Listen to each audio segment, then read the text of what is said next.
Welcome to this edition of the Houston Roundball Review presents Folks Talking Sports. It is episode 132. Yes, 132. I am, of course, KG Kris Gardner of the Houston Roundball Review.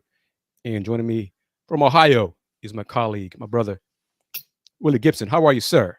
Fantastic, sir. How about yourself? I'm doing pretty well. Good to have good neighbors, as I told you off the air. Yep. I just made it back literally last few minutes from Fertitta Center, watching Forever Coogs, the Houston Cougar alums, come from behind to beat some of the Boise State Broncos, but the team name for them is Once a Bronco. The Magic score was 79. Once a Bronco led 71 to 65, I think, something like that. Forever Coogs came back and walked them down. Let me talk about CA37. How are you doing? Thank you for chiming in. Appreciate your loyal support. The game is a part of TBT, which is the basketball tournament. The games in the tournament, the winning team splits $1 million. This is either the 10th or 11th year for TBT. This is the first year that Houston has a team, but is also hosting it, part of the regional. And it has a lot of, majority of the roster is Houston Cougar alums. So names like Rob Gray, Wes Van Beck, Devin Davis, Tayshawn Thomas, Justin Gorham, etc. Two of those alums are not yet with the team, including Fabian White Jr., who was on the Rocket Summer League team. And they're playing right now. Don't know the score. Don't care. And I think Fabian will be with Forever Cougs on Tuesday, since the team will continue to advance and make it to the regional. This is the round of 16 now. So what is that, regional semifinal? So yeah, Sweet 16, basically. Yeah. And then the other Cougar who's on the roster is Dejan Giroux. Dejan plays tomorrow in the Summer League title game. I don't even know. Was that Memphis? I know it's Memphis and Miami are in it. I don't know which team Dejan is on. I just know he's in the championship game. But so there's a chance he may play in Tuesday's game as well. So just keep that in mind. And his absence has been missed these first two games. The Cougs need another guard. They they got plenty of forwards and big people, but they need another guard, especially someone who can run the offense. But anyway, your thoughts on this, the Elam Ending. Basically, it's determined the first dead ball under 4 minutes in the fourth quarter. The team that's usually ahead, you add 8 points to their total, and that gives you the target score. So in this case, Once a Bronco was ahead. They had 71 points. Add 8 to it, so the target score is 79. And I think, like I said, the Forever Cougs team had 65. So they were down by at least 6. Forever Broncos, Once a Bronco, Justinian Jessup. Young fella had it going on. Well, especially in the third quarter. He looked like Arike Ogunbowale. He was on fire. Right. Layups, threes, didn't matter. Cougs make some defensive adjustments. Once a Bronco led 76 to 73. Okay, I know that. So they needed 3 points, Will. 3 points. Pretty much all they did once they had 76 was shoot threes. And they clang with the trolley. Okay, that's all they did. So it might have been up by more than 3. So, but instead of going for 2, and you can win by scoring 4 points. You don't have to score exactly 79. You know what I'm saying? Right. They just kept launching threes, and it kept missing threes. So Forever Cougs started walking them down and took them. The game got sloppy. So that's what. Long story short, everybody, I'm sorry I'm drawing it out. Elam Ending. It's good and bad, but your thoughts on it? It was exciting, but it was sloppy because it's just like basketball sense kind of went out the window. Stretch. But what are your thoughts on the Elam Ending? I like the Elam Ending, but you got to be smart about it. You just said it. I mean, you don't have to. If this is not 21 or 33. If you're 19, you miss a shot, you go back to 15. No, Right. you're gonna win. You got the first one is 79. So if you go 80, 81, that's fine. So I like it. I think it's exciting. It brings a strategy component to the game that you don't have necessarily with the clock. Because but again, you got to be smart. You got to be smart with it because the game, it did get sloppy. It was exciting. The crowd that was there, and I was kind of disappointed in today's crowd compared to Friday's crowd. There are more folks who attended the game Friday than Sunday. Mhm. I thought that'd be the opposite because Sunday, not much going on. You've seen if you saw the game Friday, you got an idea of what it's like and the excitement and all those things. But there's less folks there today. Mhm. But Forever Coogs trailed 13-3 in the first few minutes of the first quarter. They trailed by, I think, 10 in the third quarter. They trailed most of the game. Mhm. But they started making comeback. Devin Davis, he scored, I think, a team high 20 points off the bench. The bench production, Forever Coogs, let's see, combined 33 points, 33 of their 79. Once Broncos bench, 4. Mm.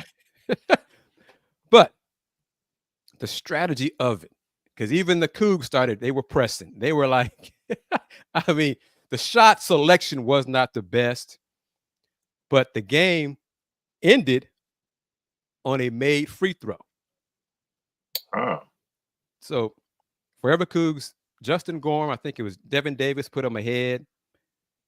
70, well, it was 77-76. Okay. Justin Gorham, he did what Houston Cougars have done for years. He went to the free throw line. So 2 free throws. He was fouled, had 2 free throws, He makes both. Game's over. But in typical Houston Cougar fashion, Mhm. he missed the first one. So he made the second one to make it 78-76. Now strategy is, so the Cougar defense, they were not going to give up a 3, Right. especially an open 3. The Broncos, the offense bogged down. The threes they attempted were challenged, were contested. 1 or 2 might even been foul called, whatever. One young man had a drive. So they're down 2. Yep. He finally drove to the hoop. Missed the layup. Missed the layup, which could have tied it. Missed the layup. There was some contact. Refs kind of swallowed the whistle too. down the stretch. That target score, they're like, you have to earn it. Yeah. But after he missed, the Cougs got the rebound. Devin Davis was pretty much all alone in the front court. Tossed the ball up to him in the front court. He attacked the basket. He got fouled. If those who follow the Cougars know the history of Devin Davis and free throw shooting in the tournament. I think it was Michigan. I think it was the Jordan Poole 3-point heave. I think that was the right tournament game. He had a chance to ice the game, make it a 4-point game. Back then, Devin missed the free throws. Devin said before he got to the podium, I will miss free throw tonight, man. So after all these years, he did not forget about what happened years ago.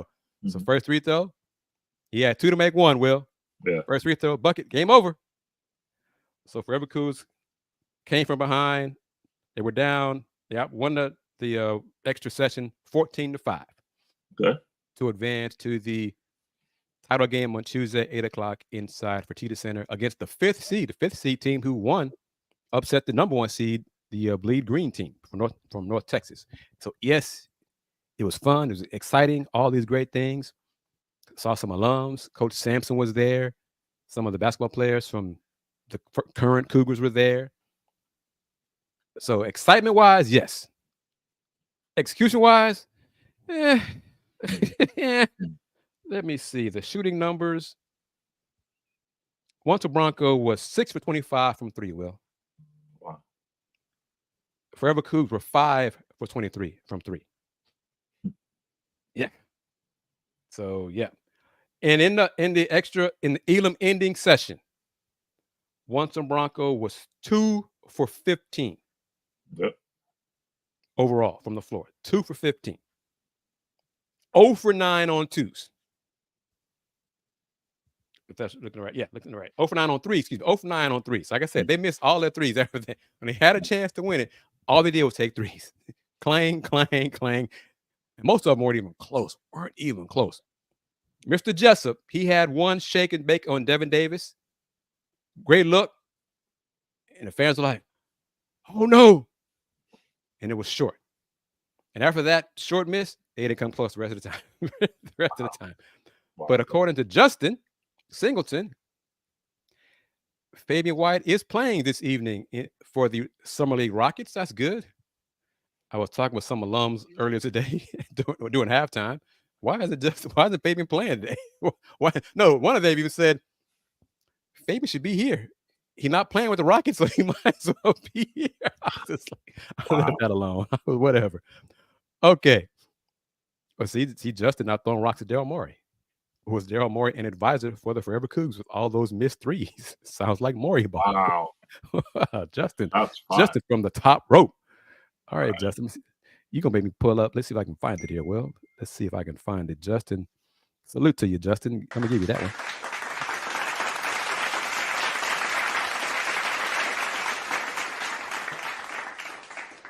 All right, well, going to talk about it. Not much has changed in a week regarding realignment, college football realignment. You kind of touched on this a while ago in previous episodes of Folks Talking Sports, that one of the schools that the Big Ten might be interested in is North Carolina. Yeah. Has that changed? I mean, that's just me spitballing, but I'll tell you who they're not interested in. Go ahead. Florida State and Clemson. Well, you said that before. Yeah, that's why I started shaking my head. Yeah, that hasn't changed. Yeah, so I mean, if they were looking to expand again, potentially, possibly, and if those schools were looking for a new home, they would be of interest, but nothing's imminent. I mean, we'll find more out Tuesday with Big Ten Football Media Days for the first time ever, a 3-day event. What happens when the Big Ten expands to 18 teams? So it's 3 days this week: Tuesday, Wednesday, Thursday. Will you be there? No. I'll have to say Grind Day speaking on Tuesday, and I have a prior commitment, so I'm not able to be there, and I don't want to go if not the Orion Day. I mean, I have access to get information outside of being in the building, so no. All right. You see it. Big Ten see it on the screen. So yeah. Yeah. I think fans will be for it. And again, prior to him leaving, Kevin Warren had the blueprint for a 20-team super conference, if you will. Correct. Yep. He got 4 to 6 teams he targeted. The other 2 ended up going to the ACC. So Tony Petitti, that's why Tuesday will be interesting, because Tony Petitti,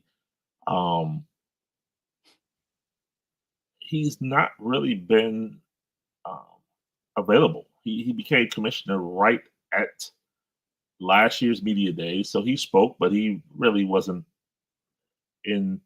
ingratiated to the position and to the programs and to the conference yet. So it'll be interesting to hear what he has to say on Tuesday. But yeah, the fans, I think so. I think the fans would. I mean, plus 20 is a nice even number. So yeah. And I'll be AD Moore and I will be in Arlington, Texas, Monday and Tuesday for the American Athletic Conference Football Media Days.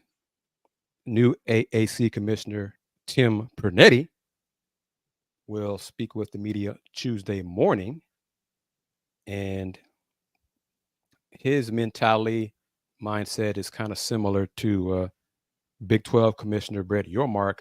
He's open to anything.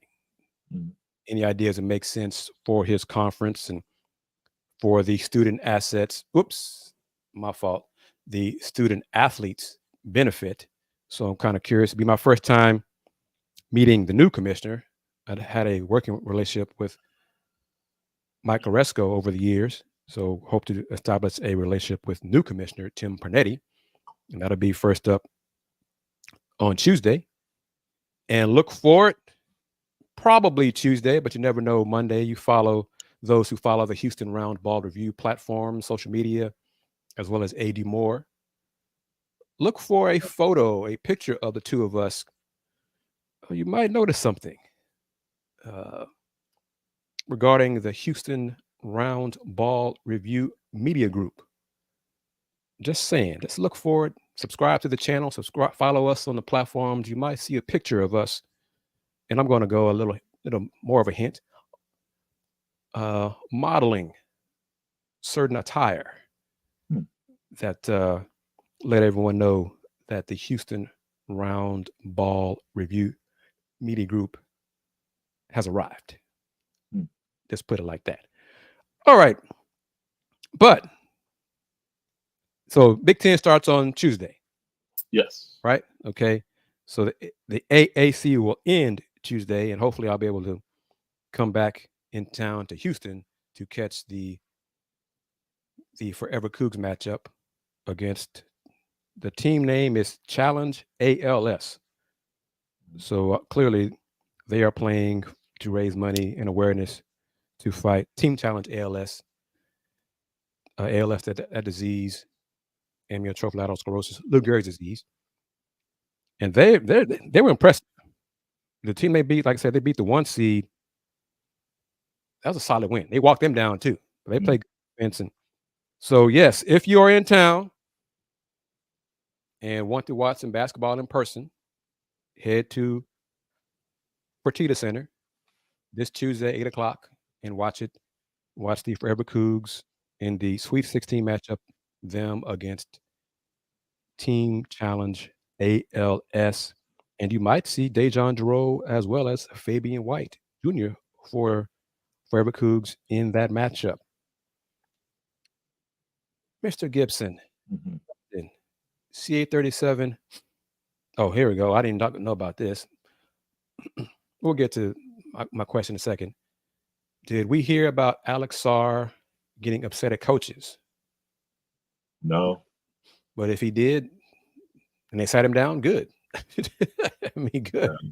You know, that's the team he wanted to go to, Will. Right. I mean, I thought the whole thing was I ghosted Atlanta because I want to get to Washington. Yeah. So he wants to go to Washington. So hey. Yeah. He's a rookie. He's not Wemby. Nothing like that. So the sooner he learns he is not the team, the better. Right. And if he doesn't learn that, then the Wizards will adjust accordingly. I'm gonna do it. Go ahead. No, go ahead, because I was going down another train. Go ahead. Go ahead. Yeah, I mean, it's just, everyone wants to bring up Bronny and Bronny this and Bronny that. The young man taken number 23 overall by Milwaukee. Have you seen his numbers or lack thereof? So, not really. I know, but yeah, exactly. Yeah, that's like I just wanted to get that. Media and fans pick and choose that they want to hate on. Yeah. Yeah. All right. Mr. Gibson, I'm not sure I want to go with. Yeah, let's go here. Justin Thrillo, this is for y'all. Cade Cunningham. Evan Mobley. Yep. Franz Wagner. Yep. Scottie Barnes. Yep. What do they have in common, Mr. Gibson? 5 years, 224. Who did I not mention? Jalen Green. What is that? Does that mean anything? No, I don't think. Justin, does that mean anything to you? Rocket fans, Big Thrillo, does that mean anything to you? This is just the first, and a couple reasons. One, for me, this is the first opportunity you have to extend. And then two, they could have done it July 1, but Evan didn't announce until July 20th. Right. So semantics. I don't. I mean, it could come tomorrow. It could come Thursday. I don't know, but no. Because I say all this. I don't know. If I should say a lot. There are Rocket fans. I'll say it like that. That way, I don't get into majority, percentage, whatever. But there are Rocket fans. There we go. I was going to Thriller typed it up. Who don't believe either Alp or Jalen deserve the rookie deal, the extension deal. As Thriller says, he doesn't believe either one have proven they deserve it yet. Justin chimes in. Rockets want to play, wait and see what Jalen does. And then the question is, yes, good question. Who is the top priority? Personally, I think Alp should be the priority. I agree. I see. See, this is what happens when the audience and the family of the kinfolk come to the cookout so much we start eating and drinking alike. Because Thrillo, and Justin are regular contributors to the Let's Talk Houston Rockets live streams, and they know how I feel, and they get an idea of my thought process. Jalen is and has been too inconsistent. Oh, no, hold up now, Dustin. Oh, no. He deserved it. Oh, yeah, he deserved it. Yes, he deserved it. Oh, no, he deserved it. 12 games his second year in the league, and he missed the rest of the 70. Oh, no, he deserved it. The numbers he put up last year, he deserved it. Oh, yeah. No. And I'm not I don't call it, I'm not a fan. But no, Cade put up numbers in spite of that staff he had to deal with last year and that crappy team he had around him as well. But no, he deserves it, and he's a leader. Period. Let's start right there. He's a leader. Okay. Yep. Teammates listen to him. They trust him. I'll go with that. They trust him. Yep. And the Lord put it right there. Cade is the man. He is the franchise. There's not a question. We discussed it on the Rockets live stream shows. Yeah. And you as a looking on the outside in, I'll ask you, who, in your opinion, which Rockets player is the face of the Rockets franchise? Publicity wise. No. Go ahead. All right, fair enough. All right. Road. Publicity wise is Jalen Green. Production wise is Şengün to me. Because I saw Şengün last year come to Cleveland and put in work. It was an overtime loss by the Rockets, but he put in work. So to me, that's how I see it. And Will, I'm not even sure publicity wise anymore. Jalen is the face of the franchise. Okay. Thrillo, Justin, y'all correct me if I'm wrong. If y'all feel the same way, I don't believe he's, publicity wise, I don't think he is. But we'll see. I'm still kind of torn on if the Rockets will. I think they might wait till next summer, right, to give him a deal, because he's got to prove it. He's got to start putting in numbers in November and December, and not just after the All-Star break. Oops, right here. For a little while, we thought it was either going to be Jalen or Jabari, but Şengün came in like a wrecking ball after Silas left. Thrillo says a little different though. It's a toss-up. All right. Justin says this in terms of the face of the franchise publicity-wise, Jalen ruined his reputation with his outside activities. I don't buy Justin, with all due respect. How am I going to say this? Because if I say it, it's going to sound like I'm throwing shade at somebody inappropriately. But I'll say Eagle, Colorado, and you'll figure it out from there. Okay, that's fair. I'll say this. Would you agree that his activities have turned some folks off? Yeah. And when I say publicity, I was kind of intimating that as part of it. I didn't mean publicity just on the court. Publicity is publicity. So that was part of my thought process when I said publicity-wise, it's Jalen Green. But reputation, I mean, as long as you can come 82 games, 94 by 50, I mean. And that has not been Jalen Green. Yeah. For 82 games. That hasn't been him. Yeah. Yeah. And the Rockets need to see if the two of them can shine together. Because Jalen put up big numbers, a lot of that, but Alp was hurt. And that's I don't think it's a rumor, Justin. Yeah, Justin. I'll put it on screen. There's no, that is what it is. Yes. Yeah. About him being. I don't want to throw other shade about other players who are known for their activities. Yeah. as Justin. Heck, celebrities. Yeah. Heck, men in general. There are some dudes out there who just. Yeah. So it's not just athletes. Yeah. So, but okay, we'll see what happens. But I want to get to Justin and Thrillo and any Rocket fans watching us on YouTube, on Houston Roundball Review and the Facebook. What are your thoughts? And see, that's why I was going right here. What are your thoughts on Cam Whitmore? Long term. He did not shoot well from 3-point range in Las Vegas. He's not, and ironically, at some points last season, he was the Rockets' best 3-point shooter, percentage-wise. And I think he kind of regressed to the mean. But could Cam Whitmore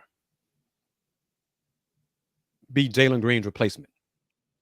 If the Rockets decide, Jalen's just not our answer long term, we think we could probably get something for him better in a trade. So let's move on.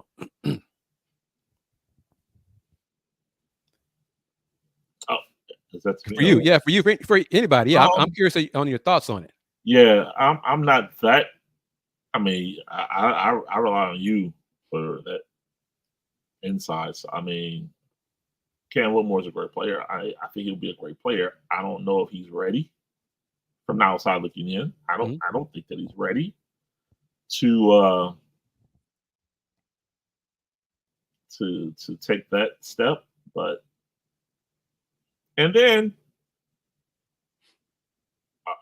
Green's the number one pick of the draft. If you give him, we're losing Will literally to get back in return.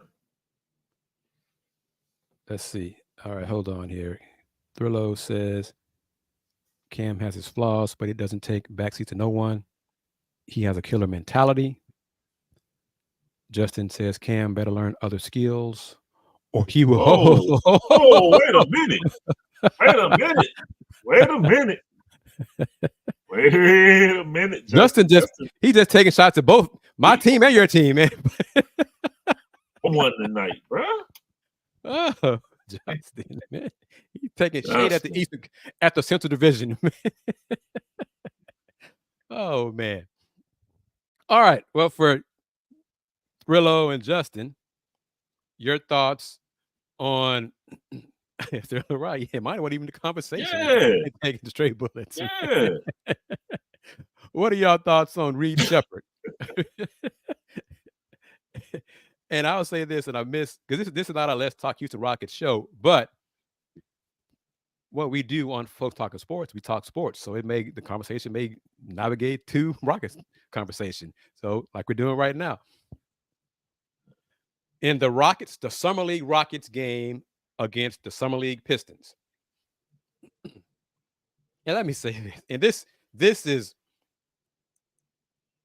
is shade on the NBA Pistons of last season.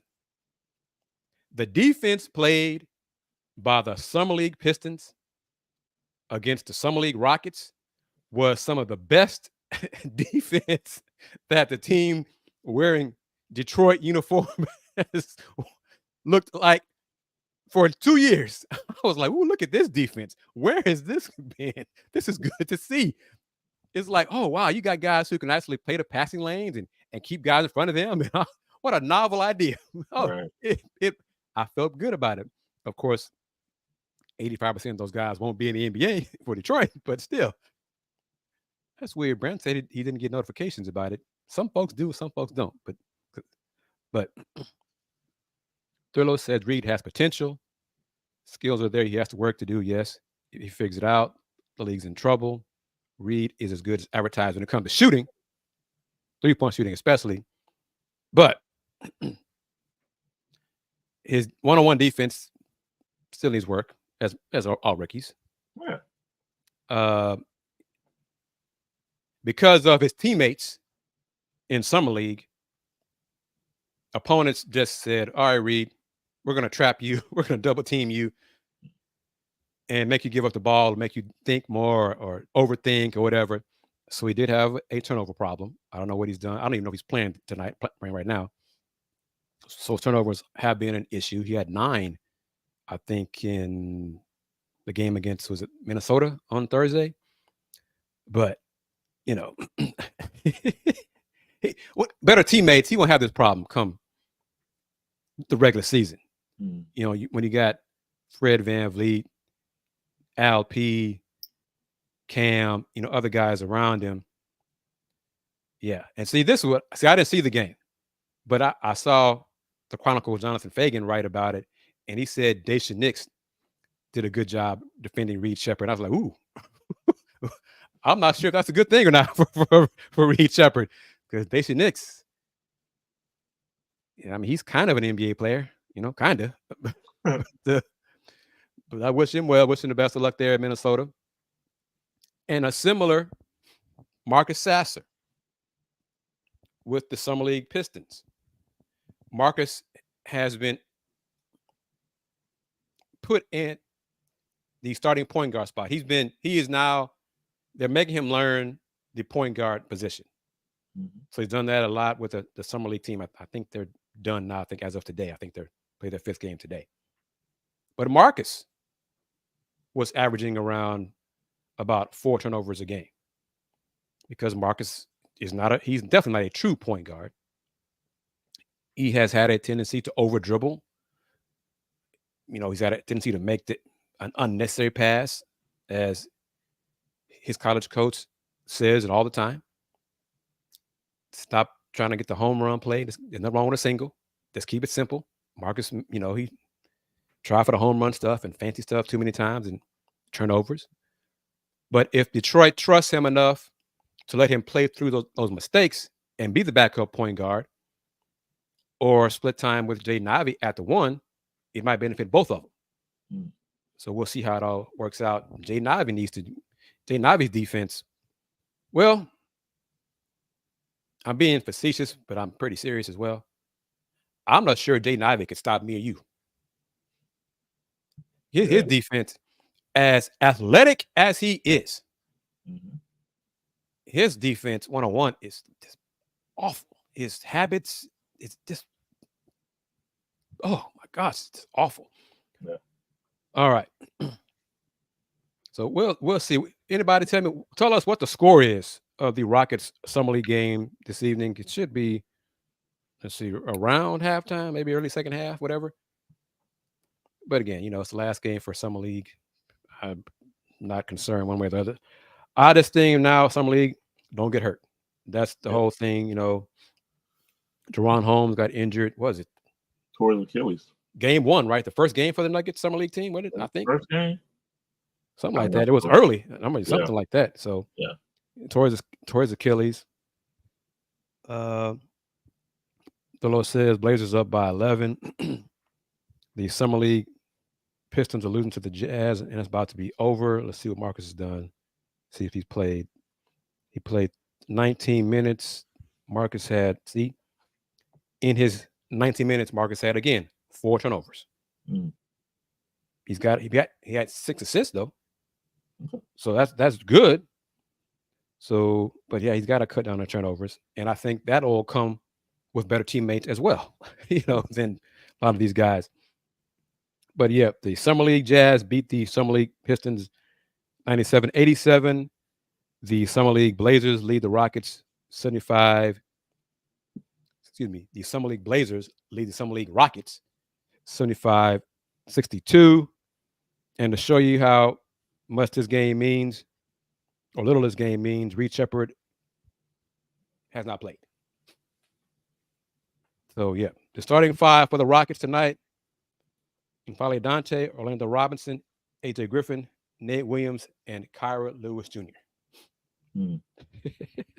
Summer League. It's over now. Yeah. But, yeah. Okay. Well, did you watch any of the WNBA All-Star game? I did. Thoughts on it? I didn't. Thoughts on it? I mean, Arike let them know. Second half, Arike. Well, yeah, second half, Arike. Fair enough.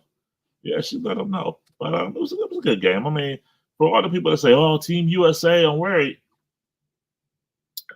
Cheryl Reeve tried a lot. I mean, Jewel Lloyd played 13 minutes.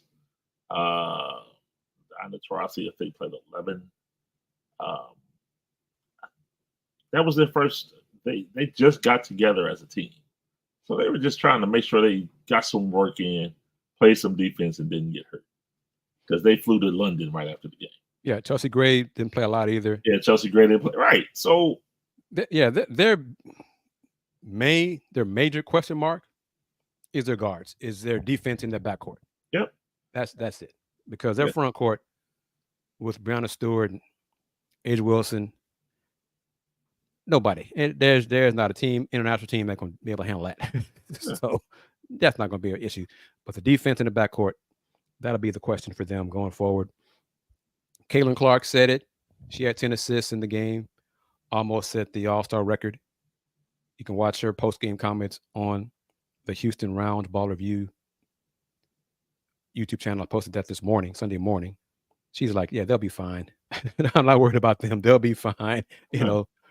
Calm down, folks. They'll be fine. I think she even said they're going to dominate, so don't even worry about it. But, come on. But this, I didn't watch this either. This surprised me a little bit. But go ahead. It did, but it did. Because people are like, KD has not played 1 second yet. Number one. Mm-hmm. Number two, they didn't take South Sudan seriously. They didn't. Right there, 42-point favorite, something like that. Right, 43.5-point favorite. But they didn't take them seriously. They're about getting work. They've been together less than 2 weeks. Mm-hmm. And they've flown all over the world since they got together. And they went from Vegas to Abu Dhabi to London. They blew out Serbia. That's the one we should be looking at. Yeah. Now they also play South Sudan again a week from Wednesday in Olympic pool play.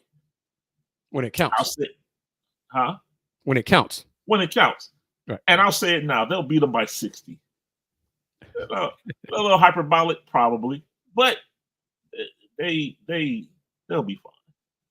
They'll be fine. They're fine. And small ball, it's international ball is different. Yeah. It really is more small ball because of the zone defenses. And if you don't have mobile big men, it kind of negates those mobile big men. Yep. And, Steve Kerr has coached international ball before, so he has experience in it. He's tinkering with lineups, trying to figure out the best combinations and who fits best, and the defenses. It's the same thing there. I guarantee goal for the women. I won't guarantee goal for the men because the competition level is different. Yeah. There are more good/great men's teams than there are women's teams on that level. But defense, Team USA men need to shore up their defense. They need to shore up their defense. Oh, Justin, you can disagree, but the thing is, with the bigs, you can still zone them, and it's still different. And what is this? Exhibition games is still different than pool play. And it's still different than if you've already qualified and don't need to win and all that kind of stuff. And teams strategize. And, well, if you finish second, we don't have to play so-and-so in knockout round. So all those things come into play too. But I will say this. Go ahead. I'm concerned with Devin Booker. I am. Okay. I am. I mean, maybe he gets it together when they get to Paris, but thus far, I'm like, bro, what's going on? Something going on? Something going on. In what way? Offense, defense, both? Offense. Okay. Offense. His shot is not there. Maybe he needs KD on the court to get him going. I don't know, but his shot just hasn't been there in the 4 games that I've seen him. And yes, 4 games is a small sample size. Don't get me wrong, but everybody else has had their moments, but I don't think Justin Embiid is getting heavy minutes. He starts, but if you notice, AD finishes games. Bam Adebayo starts the second half, and Bam will be on the floor most likely down the stretch too if they need defense. Yeah. So, I don't think Embiid is getting heavy minutes. That's far. I mean, well, let's go here. Big Thrillo brought it up. Yeah, I saw it. I saw it, but I kept reading. But I'm going to go different. Yeah. Well, slightly different. Politics with Team USA on the men's side, that's not new. Okay, that's not new. Take it from a Detroit Pistons fan. Go back a long, long way. We know it's not new. Okay, but on the women's side, it's not new. As one Miss Ogunbowale said a few weeks ago about her not being on the team. She said it was politics. So some of her post-game comments, she said last night, you can check it out on the YouTube channel as well. Oh yeah, I like the competition of facing Team USA. I like playing against teams that try to beat me. I'm trying to go twice as hard against them. She had a point to prove. Okay, against them. But did she say don't pick me for the team because of the politics from last time? I don't know. She said I think she's fed up with them now. She's done with them because of the politics about not being on the team. But if she said don't pick me, you can't then. Well, yeah, that's different. Come back and say, oh, it's politics. But you told them not to pick you. That's different. But politics years ago with Candace Parker, with NECA. So this is not a new thing on the fella side, not a new thing on the women's side. It's a national team. You got sponsors involved, and hey, folks gonna do what they got to do for their sponsors, all those different things. And I'm gonna go, because we're getting specific names. I'm gonna go in a common sense perspective, because again, it's a national team. You got national sponsors. Did y'all really believe that Kyrie or Jalen Brown would be on this team based on what they've said in public? Nope. Did y'all really think that? I mean, honestly, did you? If you thought that, shame on you. Okay, come on, really, shame on you if you thought that based on what they've said publicly, and you're like, oh, well, I can't believe they didn't pick Kyrie. They didn't pick Jalen Brown. Really, you can't believe that?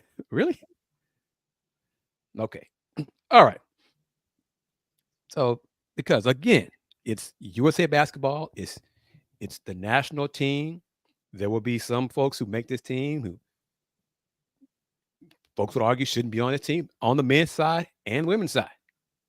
Because, and Will. Employee number 8. We're around the same age. Yeah. For years, the Olympics tried to, no. One of the Olympics things that they'd always try to say is they did not want politics involved in the Olympics. Exactly. What? Exactly. Okay, you can say that. Yeah. But in the real world, because, I mean, why would you have boycotts if politics weren't involved in the Olympics? Yep. Go back what is it now? 88 years. Adolf Hitler, Germany, wanted to do what? Wanted to show the world the superiority of the Aryan nation. Yeah. And then an icon, a legend, Jesse Owens said, oh, yeah, about that. Okay, so politics have always been involved in the Olympics. And this, let's go right here. No, they're not that petty. Yeah, I mean, it's not about starting. It's not about starting. No. I mean, to me, it's not about starting. Yeah, and Thurlow's correct right here. AD doesn't start. It's Nike USA Basketball. Correct. Yeah. It's about sponsors and the dollars. I mean, what was it? For the Dream Team, Reebok. At that time, MJ had a deal with Nike. Yep. And Reebok was the outfitter. So that's when you look at the photos from the Dream Team and you see Mike wearing draped with the flag. It wasn't patriotic. It wasn't patriotic. It was cover up Reebok. Yeah. That's what that was. Yeah. Okay. So this is money and it's politics. So all those things, it's just how the world is. Whether you, like it, don't like it, that's just what it is. It is what it is. And of course, 68. Yep. Politics. Yep. Salute to Tommy Smith and John Carlos. Politics. I can go the opposite. Those same 68 Olympics, there were some folks in our community who weren't happy with one George Foreman because he was waving the flag. Remember that? Speaking of 1968, U.S. men's basketball, did Lou Alcindor play on that team? I don't believe he did. Because why? Oh. Uh-huh. Yeah. Okay. Yeah. But so we bounce around a lot here. Back to it. Oh, let me bounce back to it as you wrap it up, these closing moments of this edition of Folks Talking Sports. What is, in your opinion, Florida State going to do? It's a great question. I don't know. They first got to get out of this. They first got to resolve the litigation.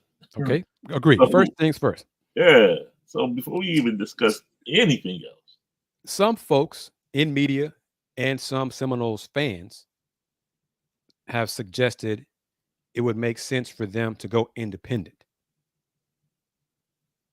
in football. Mm-hmm. My response to that is, how? Financially, how? Mm-hmm. What network, linear ideally, right, is going to pony up? What are y'all making in Big Ten, Will? About 70, I think. 70 a year, 70 million a year. Yeah. And will it grow to what, 90 to 100 at some point down the line? Eventually. So in order to make Florida State happy, what network is going to treat them like they're Notre Dame? Because they're not. Okay, they're not that brand. Mm-hmm. And say, yes, we want you as an independent. We're going to pay you $75 million a year to broadcast your games. Mm-hmm. No one. Mm-hmm. I don't know anybody. No. If they go to Amazon route, okay. If they, Netflix, whatever, some major streaming platform, but eventually you don't have the eyeballs because they'll forget about you eventually. You get your money. But recruiting wise, because what are the things we said about the Pac-12? Yeah. That coaches would hate.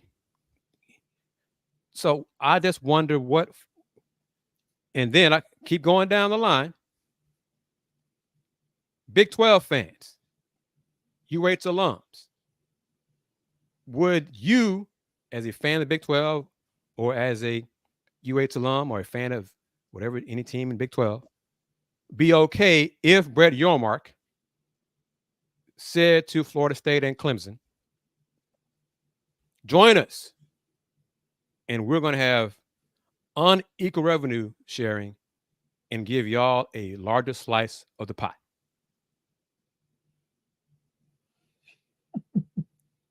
the fans of the original 8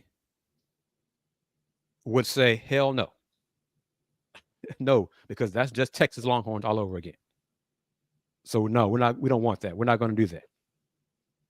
But if you are one of the newcomers, like UCF, Cincinnati, Houston, BYU, would you be, no, it's not ideal, but okay. What do you think would happen with that?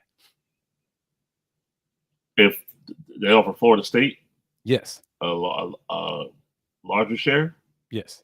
Oh yeah, for sure. The other teams are coming for the net. Like, wait a minute. Based on what?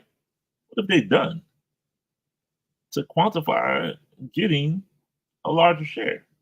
They're not. Florida State's not attractive. And let me say this, and add to it. I didn't mean to cut you off. No. I grew up, my college years, I was a fan of Florida State football. Mm-hmm. Going back to Dion and back when Coach Bowden was guns blazing, the trick plays and all of that. Yep. I was a fan of it. Yep. And the wide right, the wide left, all of that, losing to Miami, all of that. Since Tom Herman and the Coogs beat them in the bowl game, prior to last year, they sucked in football. They fell off a cliff until last year. Yep. So they weren't relevant nationally in football until last season. Now they're turning things around and getting back to where it used to be. Mm-hmm. But again, they're not Notre Dame. They're not Ohio State. Clear. They're not Michigan. Nope. In terms of national, they're not Alabama. Hell, they're not Texas. Mm. So to carry this, we're bigger than, but in terms of Big 12 football, they would be the largest name brand if they join the Big 12. But it's all relative. Mm-hmm. Because again, there's no marquee team in the Big 12 right now. Right. Well, some would say Colorado. There's no marquee team that also is winning. Okay. Now. Okay. Yeah. I mean, because, Utah has been a good program for a while. Mm-hmm. But, in terms of a national brand, you think of Utah, you don't think, well, hey, they're a contender for the national championship every year. You don't think like that. No. But see, I was a fan of Charlie Ward in those days. I mean, I go back, way back, like I said, to the trick play, the fake punt against Clemson, I believe that was. Yeah. But took it to the house. Yep. To the house against Clemson. And this, CA says he prefers a pass on FSU in the Big 12, but is okay with the sacrifice for the greater good of relevance. Mm-hmm. See, I could see that perspective from the newcomers in the conference. Mm-hmm. And let me be more specific. Last year's newcomers. I don't believe this coming newcomers from the Pac-12, like Utah. Nah, Utah be like, hold up. Mm-hmm. The only reason we came to y'all is because the Big Ten didn't want us. And now you want to give them, Florida State, a larger share of the no. Mm-hmm. Yeah, no, that's not going to work. Right. So where is the exit ramp? Because we're about to take it. So I'm curious to see how this is all going to play out. But salute to the realignment people. Realignment is getting folks paid. Yep. In the internet space, on these social media platforms, these talking heads. And many of them some of them are fan sites, some of them are fan/media sites, some of them are part of fan/media platforms. But man, you talk about Florida State and the Big 12 or North Carolina and Big Ten or SEC, your views go up. And you focus on, you could say, you could have a 25-minute show, add nothing new to the show, but still get thousands of views. Yeah. Providing hope to fans of Florida State. Just in case. Or fans of Clemson. Adding nothing new or nothing of substance. Because, there are some folks who add new stuff, but then they never verify with their sources and put it out there anyway. You said that. I didn't say that. But so it all plays out. I'm just, that's football. I still keep my ear to the ground because I like to know what's going on because of football, and it impacts Big 12. And my alma mater is now in a conference that football is important. So I do kind of pay attention. But honestly, Will, I'm just waiting. Yeah. For everything for the court cases to end. Because, and I'll wrap it up with this. There are those who say, because the Big 12's new media rights deal has not yet started, if Florida State decided to join, Florida State and Clemson, ESPN would open up and begin new negotiations on the Big 12's deal that has not yet started, which would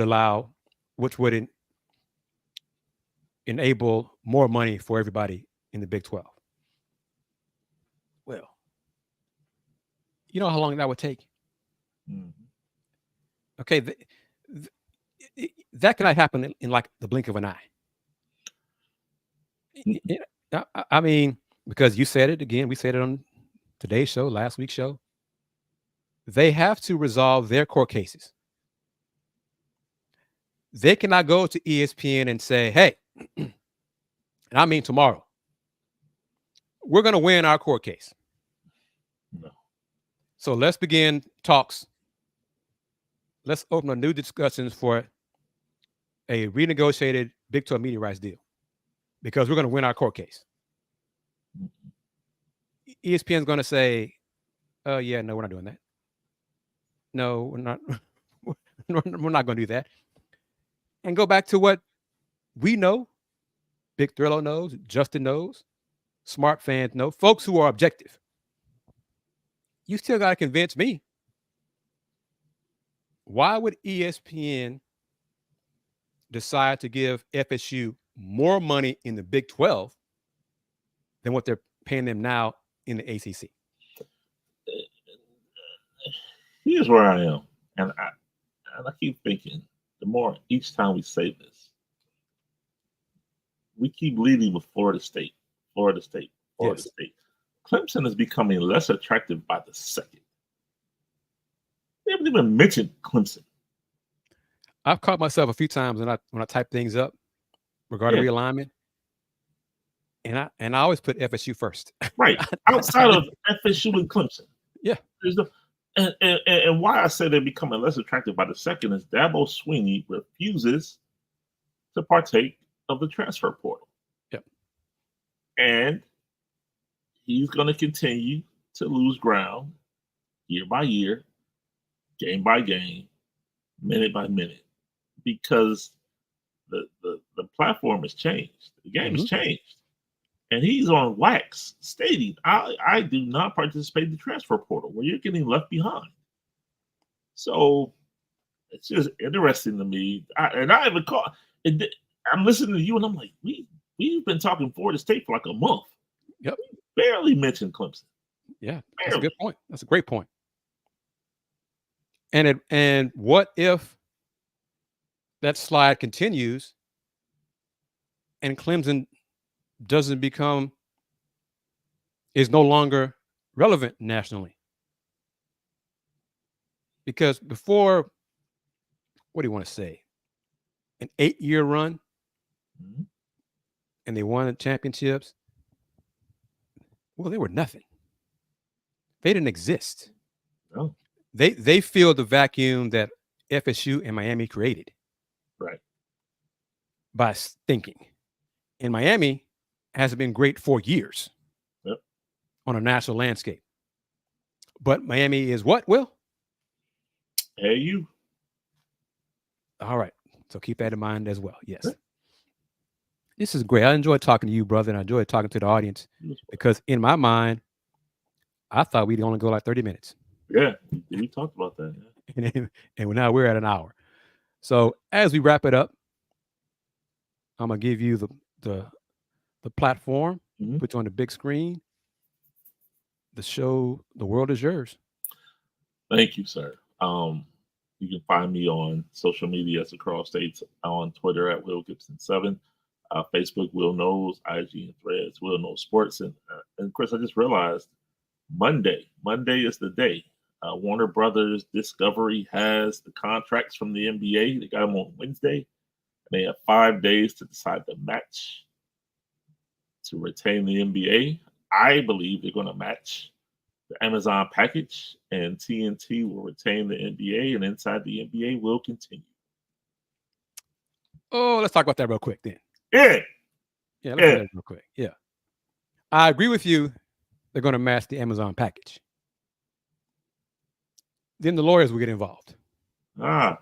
Because the NBA is like, yeah, you match the money, but you are not matching the distribution numbers. You are not matching. We got Max. We got streaming on Max. You're not matching X, Y, and Z. I know. And then David Zaslav will say, well, where is it in our contract that it says we have to match those things rather than just the money? So yes, there will be lawyers. You might be right.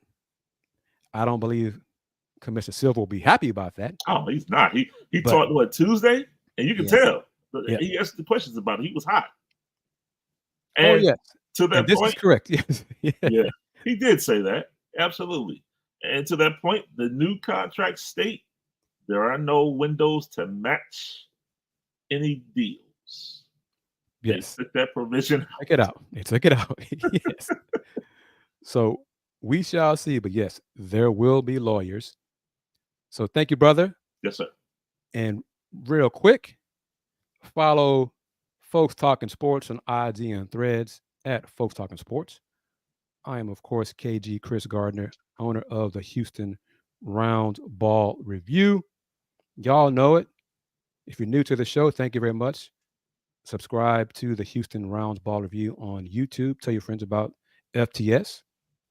You can watch the show live on YouTube, but you can also watch the show on demand, Brother Gibson, on Roku via the BS3 network.